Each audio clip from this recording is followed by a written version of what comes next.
Assalamualaikum warahmatullahi wabarakatuh. Baik para pemirsa dimanapun Anda berada, pada kesempatan kali ini kami akan merespon request dari salah satu penonton setia kami lah tentunya, yang mana beliau kemarin minta dibahaskan tentang keutamaan para hafidh dan hafidhah. Keren sekali ini pertanyaannya.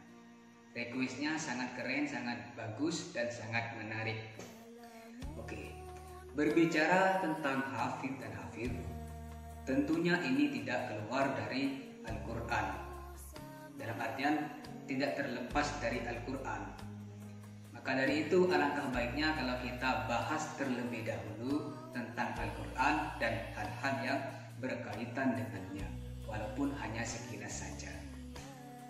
Oke, seperti halnya yang sudah kita ketahui bahwasanya Al-Quran adalah kalamullah, kitab suci yang diturunkan kepada junjungan kita, yakni Nabi Muhammad SAW.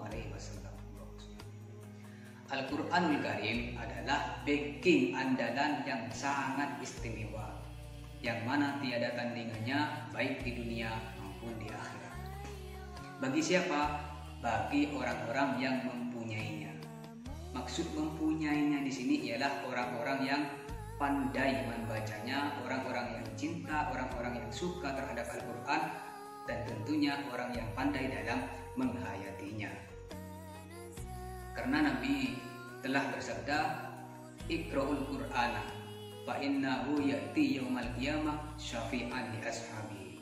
Bacalah Al-Quran karena Al-Quran kelak di hari kiamat akan datang membawakan syafaat kepada orang-orang yang membacanya.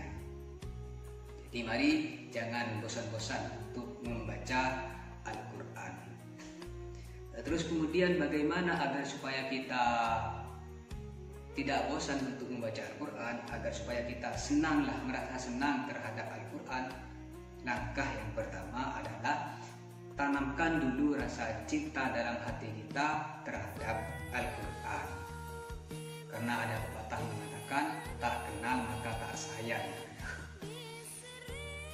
Nah, terus kemudian ketentuan-ketentuan dalam bacaan Al-Quran, seperti halnya yang telah kita ketahui bahwasanya bacaan Al-Quran itu kalau disingkat itu ada 3 kategori. Kategori yang pertama ialah bacaan qiraah bitawani. Qiraah bitawani seperti halnya bacaan yang biasanya dibaca oleh para qori-qori internasional, misal seperti Ustadz Muhammad gitu. Itu namanya qiraah bitawani. Contohnya begini, ini cuma contoh ya.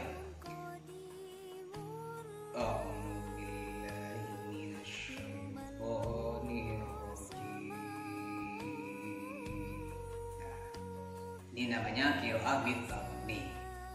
Ya meskipun nggak enak kedengarannya, ya dienak-enakkan dah ya. Dan terus kemudian yang kedua qiraah bitartil. Qiraah bitartil yang bacanya santai dan enak didengar. Contoh lagi, A'udzubillahi minasyaitonirrajim. Bismillahirrahmanirrahim. Nah ini qiraah bitartil. Terus kemudian yang ketiga qiraah hadhr. Qiraah hadhr ini biasanya dibaca ketika pas lagi khataman, bacaannya cepat. A'udzubillahi minasyaitonirrajim. Bismillahirrahmanirrahim.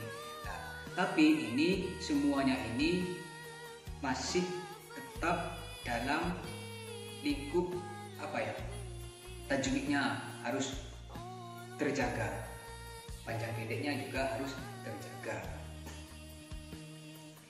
Maka dari itu mari kita jangan bosan-bosan untuk membaca Al-Quran, karena Al-Quran itu sangat-sangat istimewa. Dan terkadang hati kita kan iman kita itu naik turun ya, karena tergantung hati. Kalau hati bersih, insya Allah iman kita akan selalu optimal. Tapi kalau hati kita kotor, maka iman kita ya juga kendor. Nah, karena Kanjeng Nabi telah bersabda, innal quluba tasda'u kama yasda'ul hadid. Sesungguhnya hati seseorang itu bisa berkarat seperti halnya karatnya besi. Terus para sahabat bertanya kepada Kanjeng Nabi, ya Rasulullah, ma jala'u, wahai Rasulullah, apa obat sebagai pembersih hati itu, sebagai obat berkaratnya hati itu? Lalu Kanjeng Nabi menjawab, tilawatul Quran wa dzikrul maut, yakni dengan membaca Al-Quran dan selalu mengingat kematian. Maka dari itu, mari kita jangan bosan-bosan untuk membaca Al-Quran. Terus kemudian dalam membaca Al-Quran itu, apakah kita harus tahu maknanya atau tidak agar supaya kita mendapatkan pahala? Oh, ternyata setelah kami lacak dalam kitab Ihya Ulumuddin karangan Imam Al-Ghazali, di situ saya menemukan keterangan bahwasanya Imam Ibnu Hambal itu pernah bermimpi bertemu dengan Tuhannya, pernah mimpi bertemu dengan Allah. Maklumlah kan wali beliau, beda makom dengan kita. Lalu pada kesempatan itu beliau bertanya, ya Rob, ma afdalu ma yataqarrabu bihil muqarribuna ilaika. Wahai Tuhan kami, apakah gerangan suatu hal yang paling utama untuk mendekatkan diri kepadamu bagi orang-orang yang telah dekat kepadamu? Lalu Allah Subhanahu wa taala berfirman, bi kalami ya Ahmad, dengan kalamku wahai Ahmad. Lalu kemudian Imam Ahmad bin Hanbal bertanya lagi, bifahmin atau bighairi fahmin, dengan faham artinya atau tidak? Lalu Allah kemudian berfirman lagi, bifahmin wa bighairi fahmin, baik dengan faham ataupun tidak, itu sudah dianggap. Jadi tidak perlu khawatir meskipun tidak tahu maknanya, karena ini sudah dianggap. Terus kemudian kita bahas masalah intinya sesuai dengan request yang diminta oleh saudara kita tentang masalah hafidh dan hafidhah. Ini keutamaannya banyak sekali, namun saya singkat saja karena juga biar tidak terlalu panjang waktunya. Jadi yang pertama, orang kalau hafal Al-Quran itu sangat istimewa di hadapan Allah. Orang yang sangat istimewa sekali. Karena kenapa? Orang yang hafal Al-Quran itu termasuk orang-orang yang dipilih oleh Allah. Tidak semua orang kan bisa dapat menghafalkan Al-Quran gitu. Terus kemudian yang kedua, orang yang hafal Al-Quran kelak di akhirat ditempatkan di surga yang paling tinggi. Yuqalu li sahibil Quran iqra wartaqi warattil kama kunta turattilu fid dunya fa inna manzilataka inda akhir ayat aqra'u biha. Bacalah dan naiklah kamu, bacalah tertil seperti halnya engkau membacanya ketika di dunia, dan naiklah kamu sampai ayat akhir yang engkau baca. Jadi semakin banyak yang dibaca, maka semakin tinggi pula tempatnya. Itulah kalau kita yang nggak harus hafid itu enggak, yang penting kita senang membaca Al-Quran gitu. Terus kemudian yang terakhir, orang yang hafal Al-Quran itu bisa memberikan syafaat kepada kedua orang tua kita. Ada sebuah cerita nanti ketika kelak ketika bangkit dari alam kubur, orang yang hafal Al-Quran itu didatangi, disamperin oleh Al-Quran. Namun Al-Quran di situ menyamar, berubah wujud seperti hanya manusia. Lalu Al-Quran bertanya kepada penghafalnya, apakah kamu mengenaliku? Lalu bingung orang yang hafal itu, aku tidak mengenalimu.